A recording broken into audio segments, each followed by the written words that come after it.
Good evening, Miami. Welcome to another episode of Fast Break. Back to our original time and original date, Wednesday at 8 p.m. Hump Day. My man, like always, Clutch is back with us. What's up, buddy? What's going on, man? Happy Godfather's back, for now at least. And Justin, apparently he liked us enough to come back and grace us with his presence. Welcome back, Justin. It's good to have you, man. Let's go and go Dolphins. Woo! I'm going to take first, obviously, we are the Fins Talk Sports Network. So, in honor of all our cast and all our cast members here, congratulations on the Miami Dolphins for sneaking into the playoffs. I know the season didn't end well on kind of on a sour note, but we're playoff bound for the first time, I believe, in 6 years, 7 years. So, go Fins.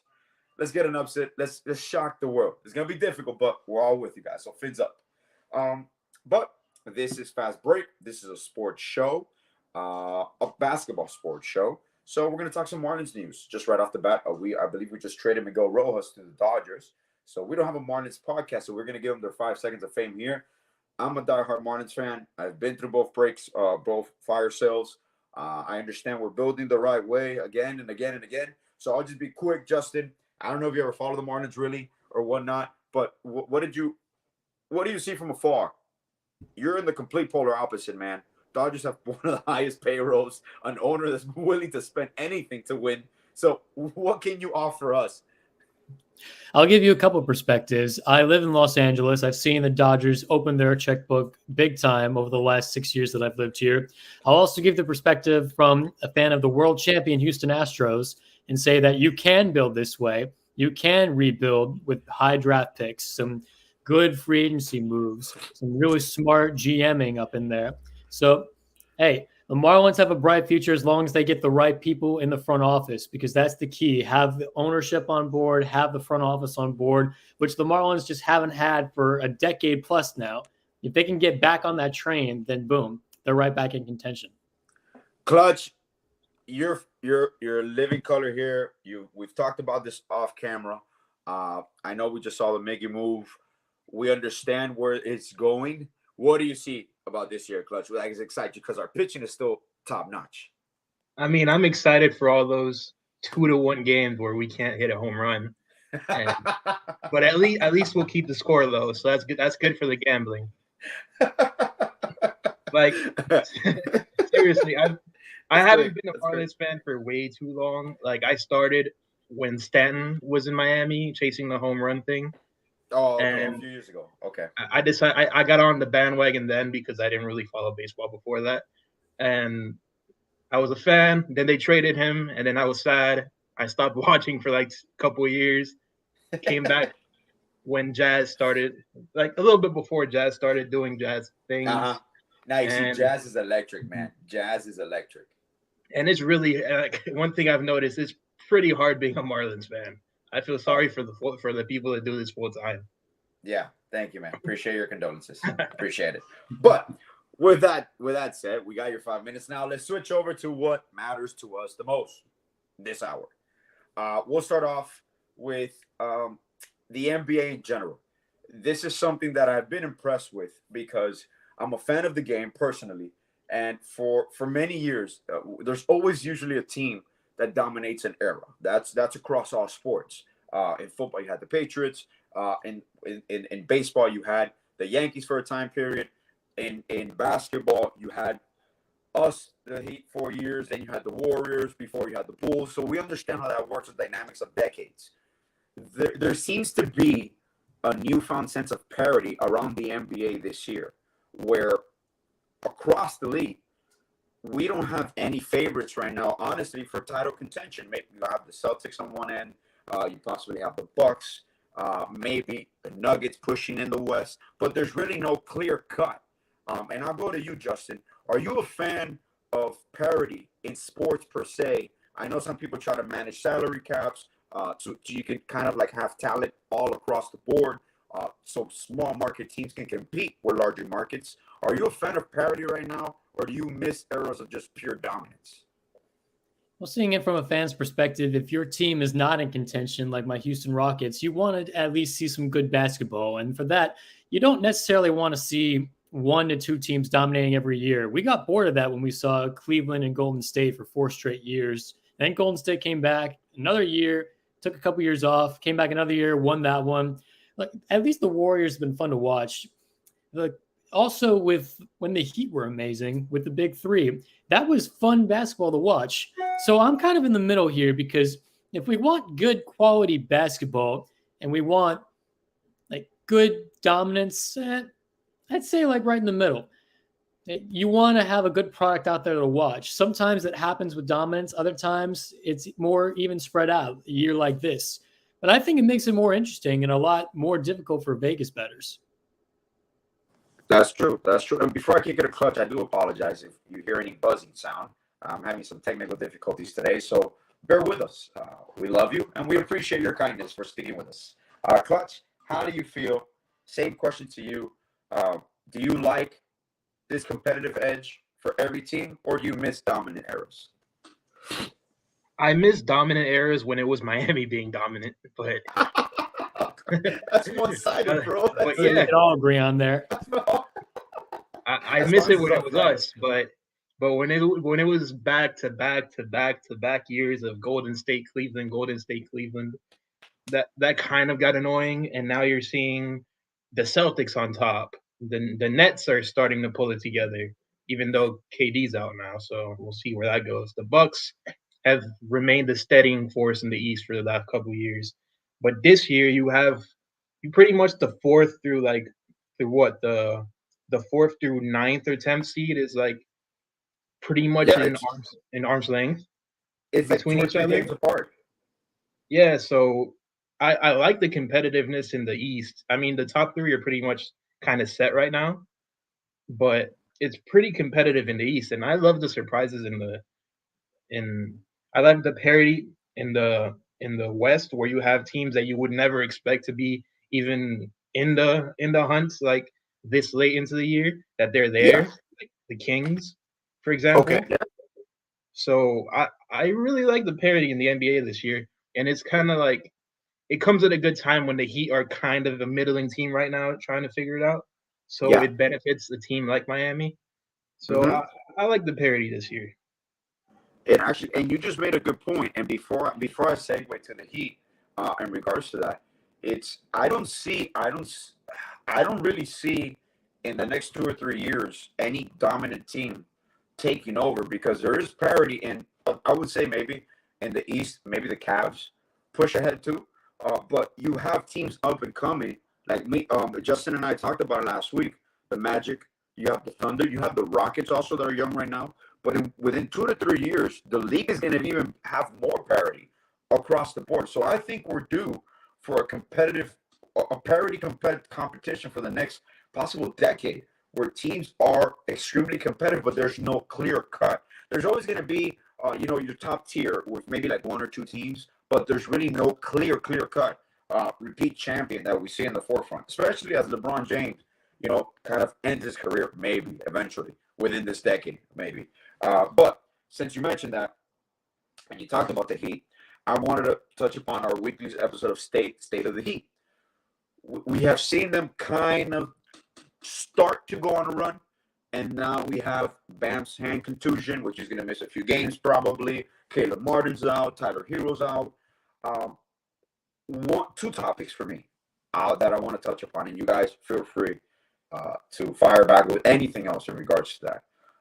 The situation with Kyle Lowry, I see, and I used to talk about this because is something that doesn't usually happen in season. Whenever there's a significant role change where you're coming off the bench or starting, that's usually an off-season move, unless it's kind of a situation like an emergency situation that you come across and you're easing back someone from an injury. But I am of the belief, based on what I've seen, and we've talked about the importance of Oladipo, Clutch. We've talked about this since the beginning, how Oladipo was going to be essential to this season. We are seeing the effects now with Oladipo fully back healthy, not only defensively, because defense has always been there. Now you're starting to see Oladipo affect the game offensively in a way that he couldn't do last year. So I present this argument, and you can put your coach's hat on, and we'll talk about other aspects of injuries. But for now, Lowry, do you see if Lowry is here? I would even say past trade deadline, which he probably will be. If he's here next season, do you see a scenario where he will accept for the essence of the success of the team, not a demotion, but a reassignment of his role as a backup point guard coming off the bench, providing that veteran leadership, and maybe Oladipo, maybe Vince is sliding into a starting role because Tyler Hero plays better. The team overall is playing better with Oladipo countering with Tyler Hero. So, Clutch, I'll go with you. What are your feelings in regards to the Lowry situation? What do you see possible outcomes with him if he's not moved? You're talking about strictly next year, right? You can tell me this year. All I preface was that usually these moves, these situations don't happen in season. A role change typically of this magnitude happens in the off season, so you can go through training camp, etc. But whatever you feel. Okay. Perfect. That kind of goes into what I wanted to say, which is, I think he's still going to be like you said, like these role changes are like they don't happen a lot midseason. I think he's going to be the starting point guard for the remainder of the regular season. But Oladipo being the 2022 version of 2020 Goran Dragic, yeah, insert him into the playoffs, get a spark there. I think that's I saw somebody mention that on Twitter. I don't have a name. I don't want to miscredit anybody for saying it or not saying it. But yeah, he could be the Goran Dragic of this year. Talking about Oladipo.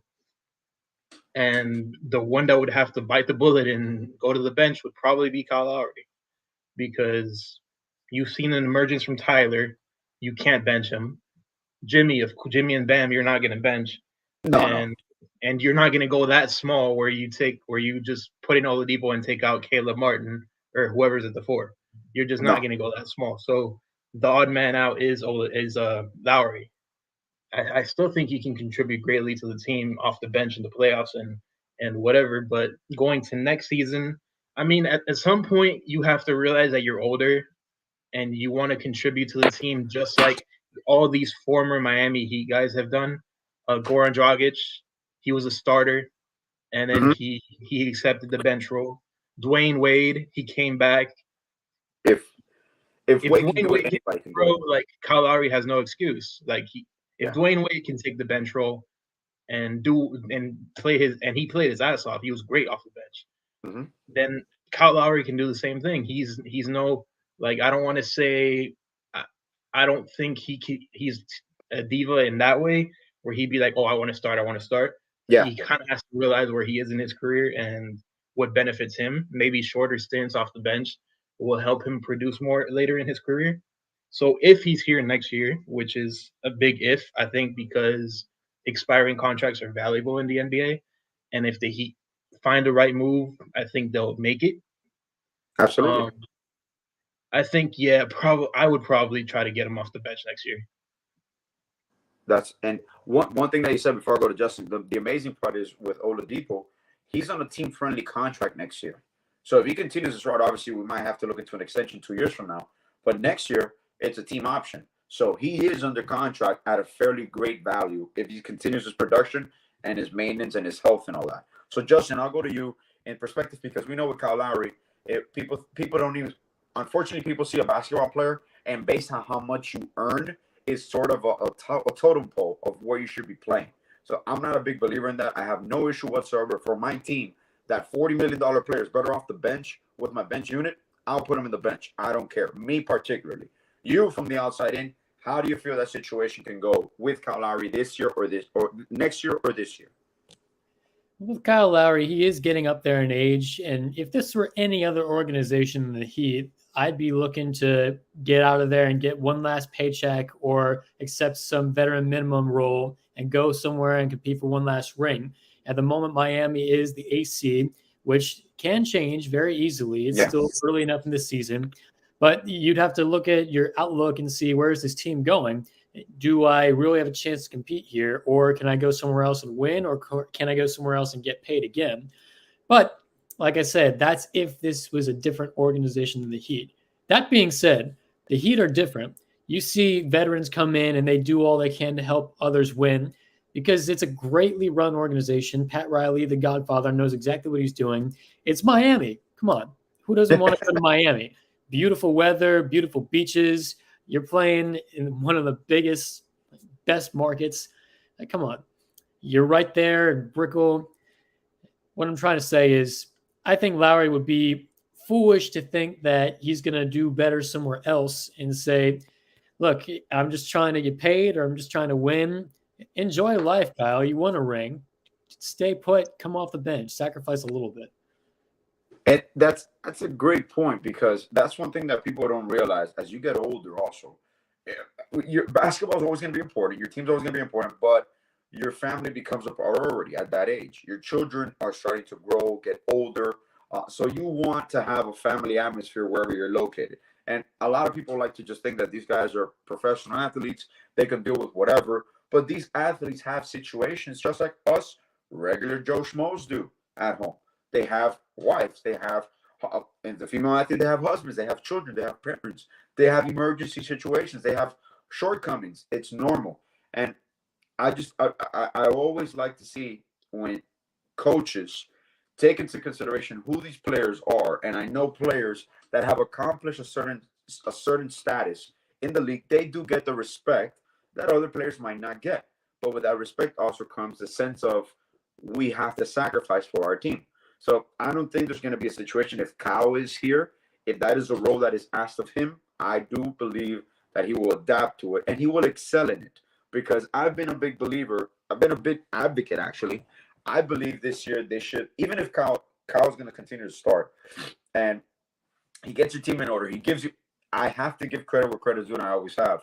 He is great defensively at the low post. He's amazing for his size. He gets your team in order. He organizes your team, obviously, defensively, offensively at times. But there are certain situations where you see that it's not as productive as you want him to be. So how do you do that? You limit minutes. Instead of him playing 30, 35 minutes, he could be playing 20, 25 minutes a night, depending on the matchup as well. So that is one route to go in season. Or if he's going to continue to start, he could be the first sub out. He could be subbed out and bring Vic in. So you just have to balance how you want to start your games. Sorry, keep dropping my pen. You got to balance how you got to start your games. Or, at the end of the day, it's how important how you finish it. And I've noticed this. There was, I believe, 2 games ago when he actually played. He didn't finish the game. So that's the beginning. That's where you kind of seen what Spo is trying to do with these lineups with Oladipo and Hero and even Vincent. So that is one thing to keep an eye on as the season goes on. And I do want to see how the trade deadline plays out because, and we'll talk about that a little bit later in the show, I don't believe he'll be moved, but I wouldn't be shocked if he is moved, if the right move comes along this season. With that being said, we talked a lot before in regards to injuries providing opportunities to clarify some things in rosters. And Miami has always benefited from injuries at times during the regular season to identify certain things for playoffs. I believe this year, and it's not an excuse because I believe Miami, I think it's the second team with the most missed games, with the most players missed. What is it? Players availability. The second team with the least player availability missed games this season. So I think they've missed a combined of 162 games.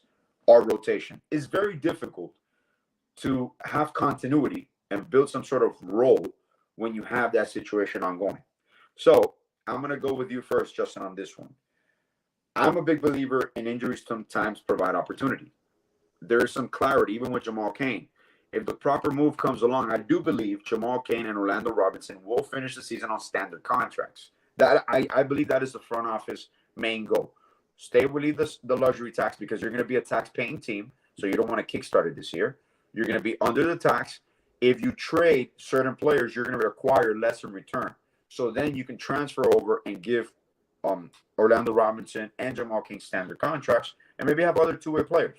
So with that being said, do you feel injuries at times in season provide clarity or opportunities for coaches to play around with their rotations and kind of see the depth that they have for playoffs in long playoff runs?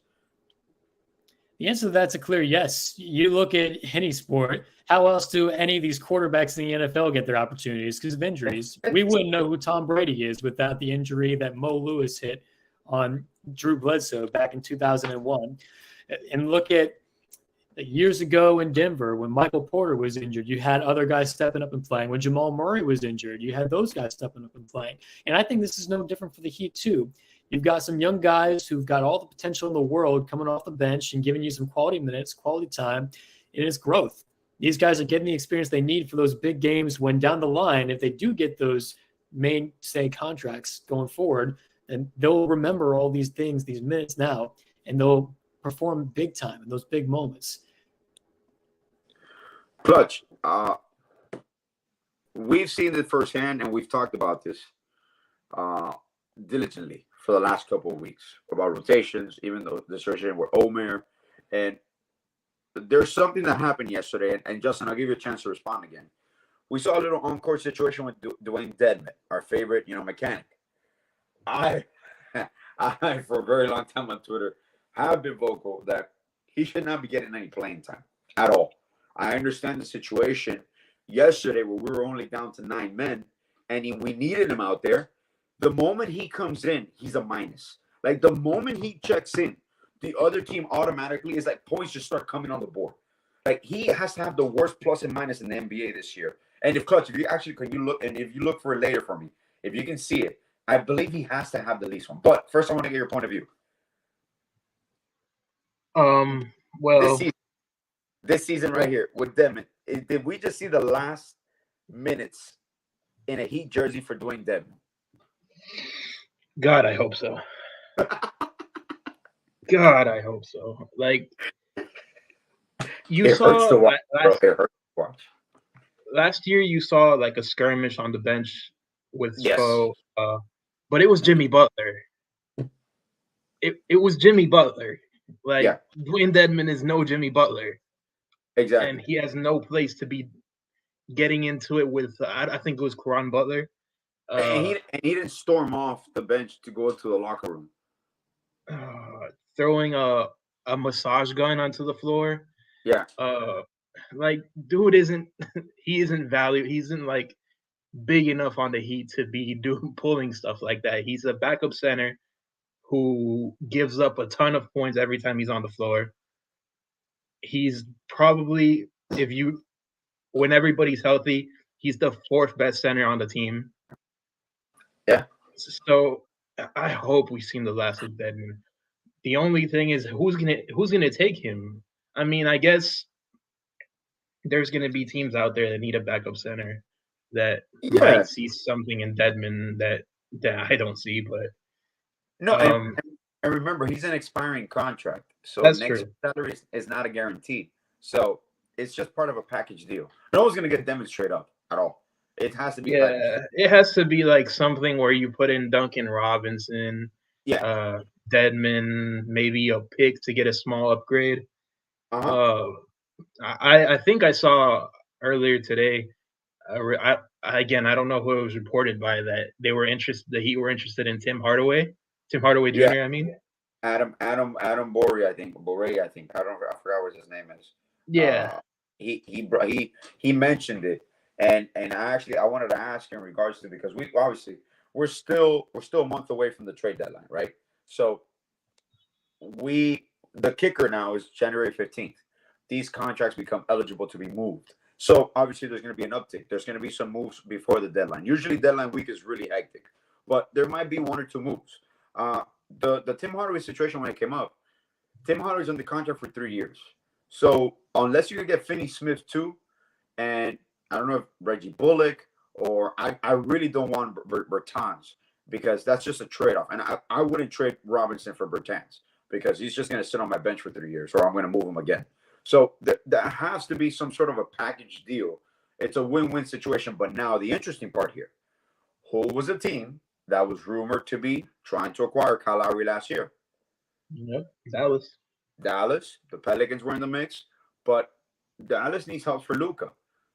They still can't find. It's like the LeBron situation in LA, and I'll throw it to you, Justin, too. Now, Dallas seems to not be able to go with a blueprint to help Luka Doncic and take advantage of. It reminds me kind of Harden in Houston years before, where it was just the offense was James Harden and nothing else. They tried. I'll give them credit. They tried to put multiple pieces around them with a Chris Paul, Dwight Howard. Didn't work out. I understand when the Mavs tried to acquire Christian Wood, they had a pretty successful backcourt with Jalen Brunson, and now Jalen Brunson is actually playing pretty decent, and we're starting to analyze like, whoa, That was a pretty decent backcourt with Doncic. So shouldn't they have let him go? But do you think there's a plausible scenario where Lowry gets maybe traded to Dallas, involved in the Tim Hardaway deal? I think it could be pretty realistic. It just really depends on what Dallas's timeline is or what they think it is. That's If they think that they're going to contend this year, then sure, go all in. But Yeah. Lowry has X amount of time left of being an effective Kyle Lowry. So they have to ask themselves, how much are we really going to get out of this guy? And are we going to get it this year? Because that's the only time it will really be effective. Maybe next year, but you have to go all in. It's the same thing when they were building around Dirk for years. They tried Yes. Nash, didn't get anywhere. They had Dirk on his own for a couple of years. They made the finals, lost to D Wade, and then they didn't make it back until, well, he had some help with all those guys, Jason Kidd and whatnot. So Yeah. they have to ask themselves, are we going to go through this all over again? And Clutch, to get your feedback there, because you brought it up with Tim Hardaway Jr. Do you see a situation, because I love his game. I'm not a huge fan of his because he's very one-dimensional. I think he's a very good defensive player. And I don't want to start making lateral moves. I'm not a fan of these. The common fan just want to move, wants a trade for a trade to happen. No, that's pointless. If you're not going to improve your team, if I'm not giving a team a necessity, kind of like we see it a year ago when the Kings traded Halliburton to the Pacers for Sabonis. At the moment, you're asking yourself, why would you trade a franchise player like that for Sabonis? And actually, that trade ended up helping out both teams. The Pacers, I believe, are 5th or 6th in the East. Halliburton is playing lights out. Sabonis with the Kings. The Kings, you mentioned one of the surprises. The Kings are, I believe, 6th or 5th in the West. So that's a trade that improves everybody. And I remember Pat Riley used to say, the key about making a trade is you have to know who you're trading with, what the team wants. It's both teams have to come out on top for that trade. People always want to trade their best players for your worst player. That's not going to work. So do you see a scenario that we acquire Tim Hardaway Jr., Finney Smith? I love because he could play power forward in this rotation right now. And other moves are going to start coming up. This is just the first one that came up. But there were some talks, supposedly. Do you feel the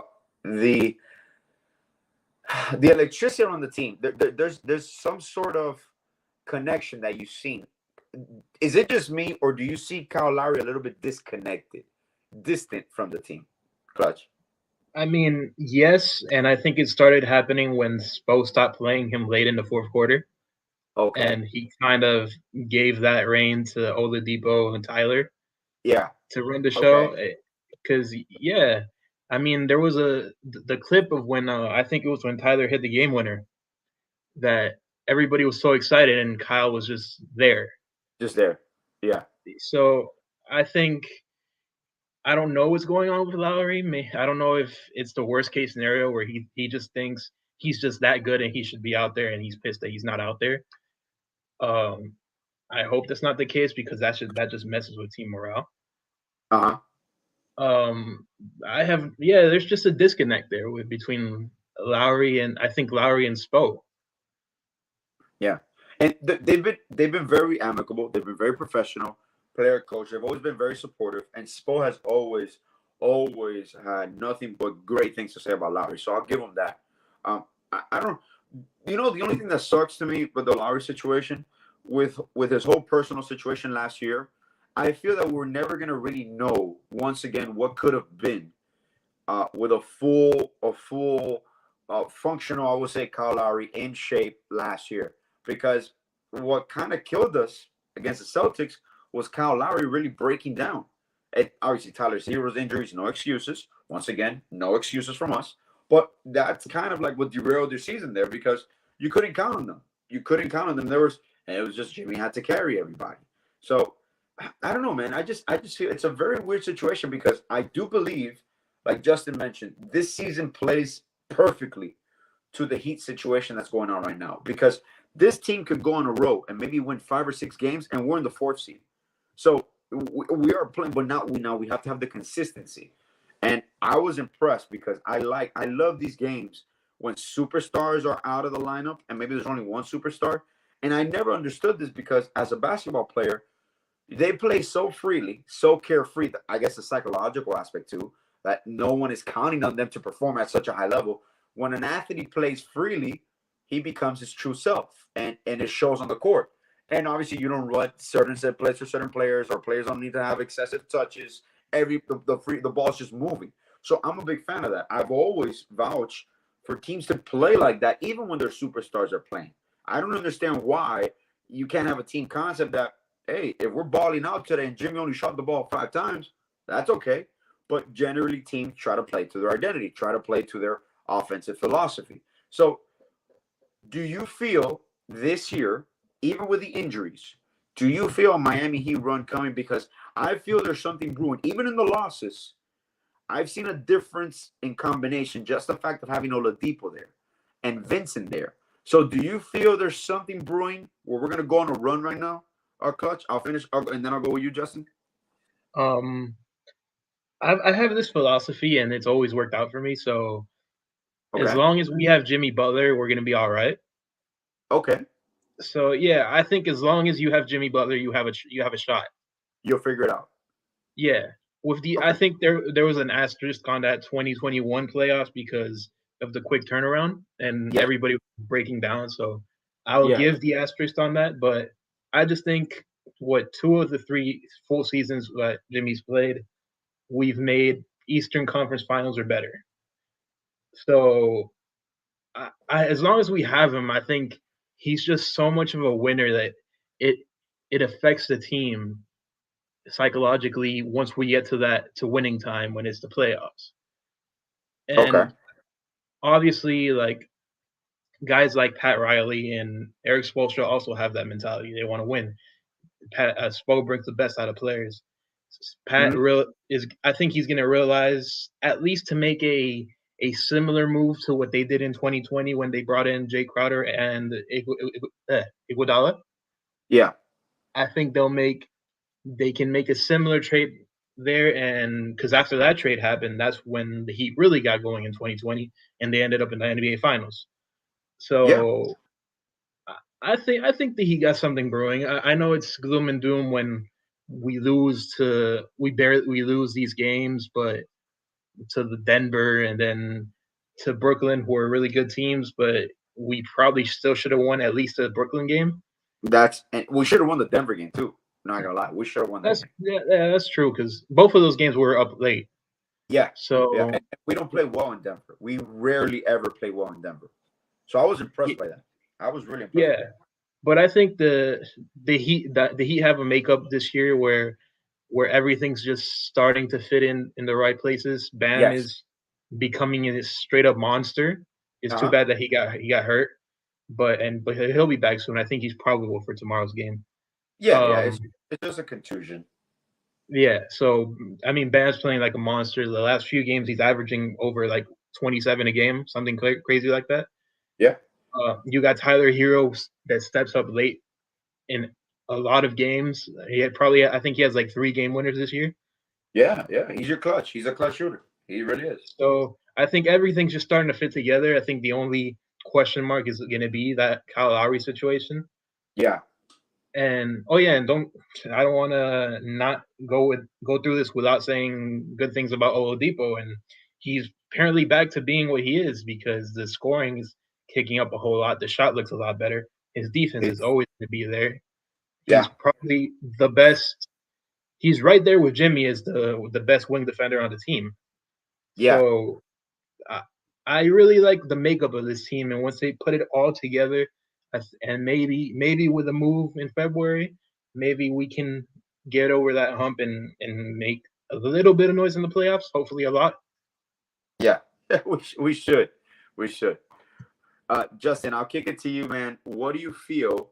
Kind of like what Clutch just said. There's ups and downs in the season. You kind of feel that the Heat have gone through their downs already. Well, inconsistency, injuries. You're kind of now having a feeling that this team is getting whole, per se, with still minor bang-ups here and there, guys maintenance missing a few games. That's okay. But do you feel we're due now for our run in the stretch in the second half? I do. And I think last night's game against the Thunder really proved that you can win a close game, even if it's by a sliver of a point. Yeah. I mean, that's how you got to get through the East sometimes. Okay. Well, now since you just mentioned the East, and we had talked about parity and all that, and there's been a few surprises in the NBA, team wise, player wise. One of the things that I'm not surprised by it. I was surprised by the reaction for it.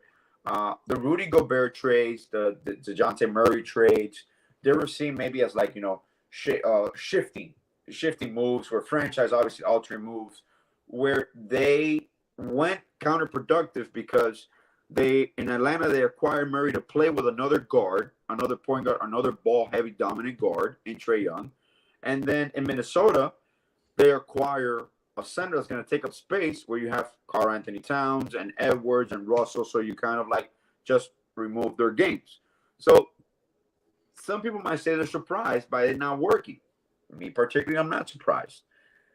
I am surprised by certain teams overachieving at such an early point. The Jazz, for example, they acquired talent.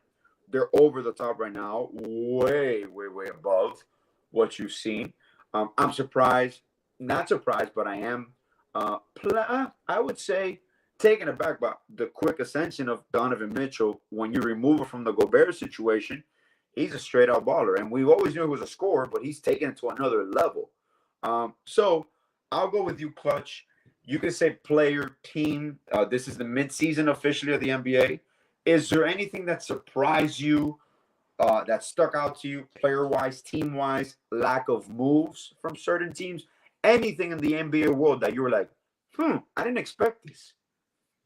I mean, we touched on this a couple weeks ago that I'm surprised the Lakers have done squat for LeBron.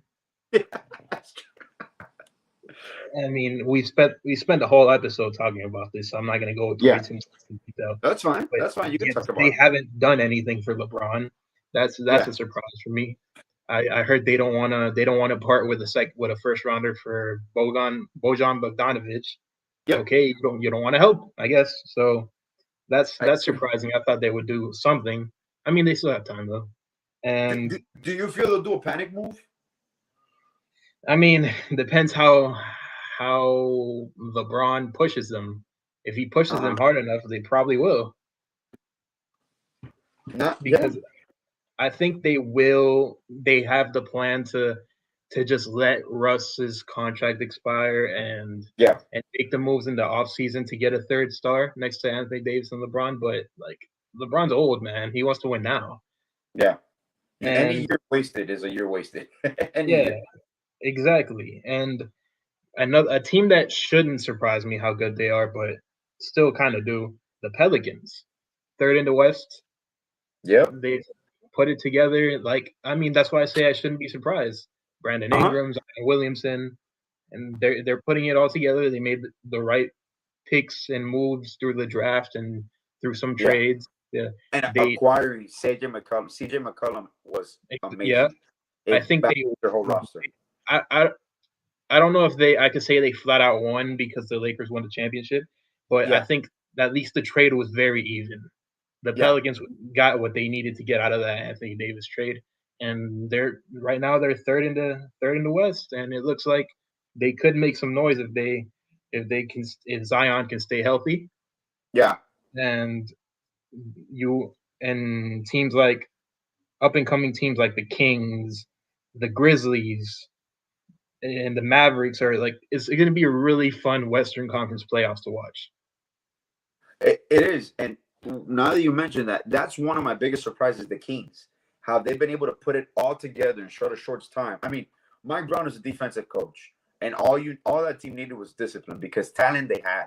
So, but I am surprised at how quickly they turned around this year, and they're competing this year. And you mentioned one from the West. Before I go to you, Justin, I am surprised by what's going on in LA. I had the Clippers. Honestly, I had the Clippers as the number one team in the NBA this year with their depth. I didn't know the Kawhi Leonard situation was going to play out like this, where it was still going to be this maintenance this far into the season. And he's starting to play a little bit more now, but still, there's something iffy there with Paul George, and I don't think they can rev it up in time for playoff with a roster. They might have to do a few moves to shake up that roster. But Justin, I'll kick it to you. any surprises this year, player, lack thereof, moves from certain teams that surprise you?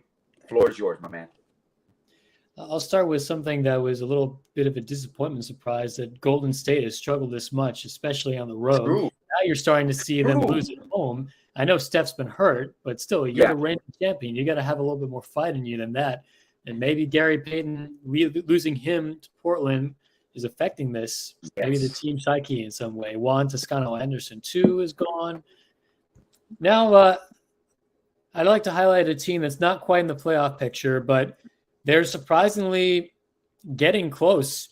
The Orlando Magic, 16-26, doesn't look like a team that could be in the playoffs, but the Bulls are in the 10th seed right now at 19-22, just 3 games ahead.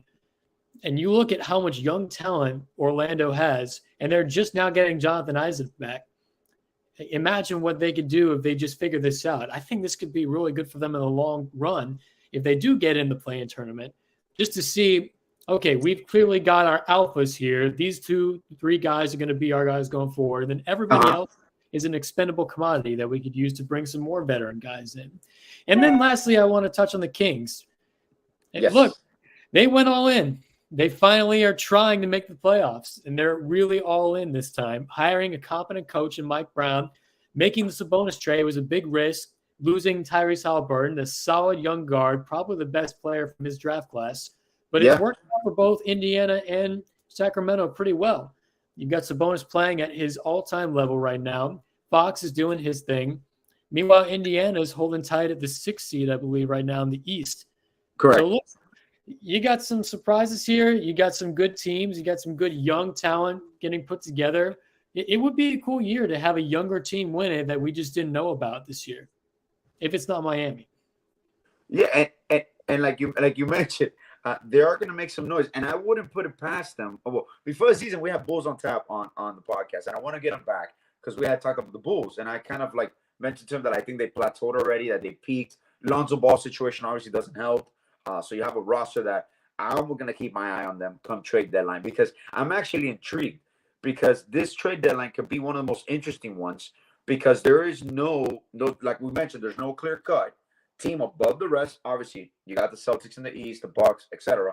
But there's so much parity that you don't know right now who's going to be a buyer, who's going to be a seller, and with the way things are going, in a month you can look at the standings right now. In a month, those standings can be completely off from 3 to 8, completely off. And the person that was in 3rd place can be all the way now into a play-in tournament. So it's so exciting for the basketball fan, as you can see. But it's also they're running a business. They're running corporations. This is a business. So you are what we see and we're having fun with. These guys are actually making decisions for their future. And you touch a great upon it. We talked about it last show. I think in the East, out of all the teams, Magic are changing the way we play basketball. And obviously, when you're tanking for Wembayama, now you have another player of that caliber. You have in OKC, a Chet Hogan coming back. So you kind of see the evolution of basketball again into these large super freaks of nature that actually can dribble a basketball and give them 5'10", 6 feet tall. So it's an exciting time. And I want to say one last thing that has surprised me in regards to the East, and I'll see, is the situation with the Sixers, because we had talked about the PJ Tucker effect. It all of a sudden became James Harden seems to be a decent secondary option to Embiid, but they become very one-dimensional. So I don't see them playing out. I don't see them making it far, because I think they will start to deteriorate, even with Tyrese Maxey and all that. But that's my one team in the East that I'm kind of like, they're in the mix right now, but I feel they're going to start dropping off. I am surprised, believe it or not, about how successful they've been. I know they went on a little run there when Harden came back, but that's just one minor main surprise. But before we sign out, Justin, any other thing league-wide that you're looking forward to this week? Any matchups, anything? Like I said, I believe in 2 or 3 days, contracts become movable. That doesn't mean the trade is going to happen. Has anything changed since last week? Any moves you see that possibly might come? Any surprise picks? I'll just be heavily watching to see if Kyle Kuzma is traded, because wherever he goes, we get a very well-rounded six-man or potential starter that could help propel him to the next level. And when you mentioned that to me, I like Kyle Kuzma for the Heat. With this roster, I think Kyle Kuzma fits perfectly. So ever since he told me that last week, I've been just macking it, working. I'm like, it's a perfect fit, and he's making I think like $19-20 million around there. So we can package Robinson, Denman, and a pick if we wanted to. But I'll keep that in mind too. Clutch, before we go, like always, I give you the floor. Any final words? No, man. I think I think we're back to where how you were talking about the Clippers are disappointing and they might need to make a move just to switch up. I'm back on the Marcus Morris train for Miami, and I hope it happens because I think he's a really good fit for the Heat. Okay. That's about we got Alex. He goes, y'all want Eric Gordon? Man, No thanks. we talking about Eric Gordon being moved. It's already like 5 years. Justin, I know we talked about it, I think, the other day. We did. We talked about last week. He's been on the move for 5 years already, and no one's going to trade for him. But And the asking price hasn't changed at all. It's still a first-round pick. It's still, and I believe this year is the year, though. So, no, Alex, I don't want Eric Gordon on my team, but he'll be moved. Alex is a big Rockets fan. So, and I'm producing a show now right after this. So, first and foremost, like always, Justin, thank you for joining us, my brother. You guys are going to see Justin regularly here whenever we can, Wednesday or Thursday. My man to the right, Clutch. Always a pleasure, bro. Welcome back. He had a little 1 week vacation. He's back with us, taking care of some family matters, just like I have. So, Miami, don't forget, like, subscribe. Fins Talk Sports Network. It's growing almost out of control. Miami Dolphins are back in the playoffs. So this week is going to be heavy Dolphins. Fins up like always. Go Fins. McDaniel, I hope we can pull it off. Tough competition, tough ambience, but I think we'll be able to sneak something. We got something up our sleeves. But in the meantime, Miami, much love, like always. Oh, here comes Alex. I'll take a Baker cheeseburger for him. I would too, if I was trading. I would too. Miami, much love. See you next week. Stay safe. And like always, go Heat.